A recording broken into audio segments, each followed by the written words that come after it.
Today we are doing some field tests of the swimming abilities of Asian carp, and behind me right now we have silver carp, which are one of the two species of Asian carp in which we're most interested. The Corps of Engineers is concerned, of course, because these animals are dispersing throughout the Mississippi River. They are getting close to the Great Lakes, and they are capable of moving through locks and dams and other riverine structures.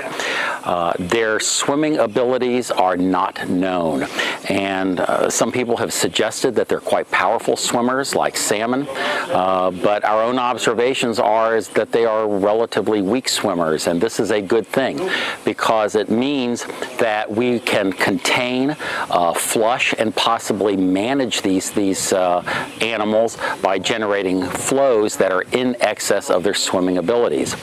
We take the fish from the river here. We are working on an offshoot of the Mississippi River.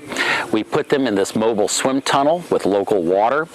We crank the speed up in the tunnel and observe how long they're able to swim at a particular speed, and we develop swimming endurance models for the fish. This approach of using a mobile swim tunnel is very unusual, and based on the information I've seen, it's only been attempted in 4 or 5 studies during the past 40 years, and it makes a heck of a lot of sense because you don't subject the fish to the stress of being moved around or transported in small containers of water. You take them out of the river, you put them in the tank, and you test them when they're fresh and really unstressed from being moved around. I'm here working with the Army Corps of Engineers to study the swimming performance of Asian carp.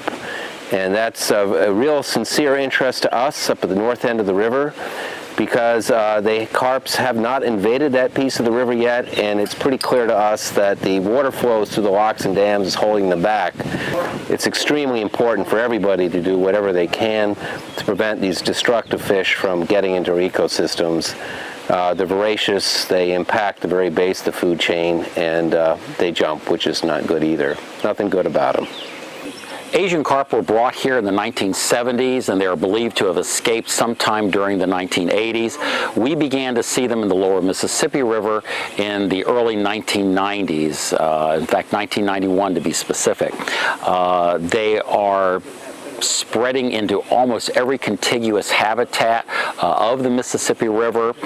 Although they can only spawn in flowing water of the main channel, they can survive almost anywhere, and in fact they grow very rapidly in places native fish can't grow, like small shallow floodplain pools, habitats that are so small and so warm that they would kill native fish.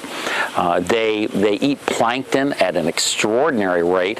They are actually able to deplete zooplankton. The water body that we're on today, Forest Home Chute, has relatively low concentrations of zooplankton, which is the animal component of plankton, because of the plankton eating abilities of these fish.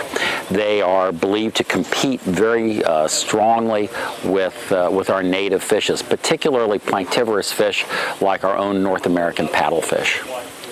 Just a little bit about the impact of Asian carp on commercial fishing. I've been fishing for probably 40 or more years, and the Asian carp have made a devastating impact on commercial fishing. As far as some of our species, they directly compete with buffalo, paddlefish, and some of the common carp.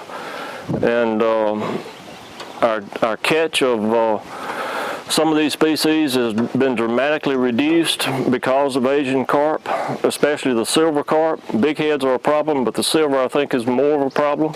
We got, they're infested in every body of water I think we have that's connected to the Mississippi River on the lower end, and I don't foresee any way of ever, reducing the numbers enough to make any difference really here.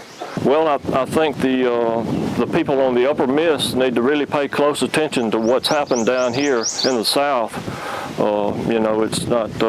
It's not something to be taken lightly, especially if you fish for a living.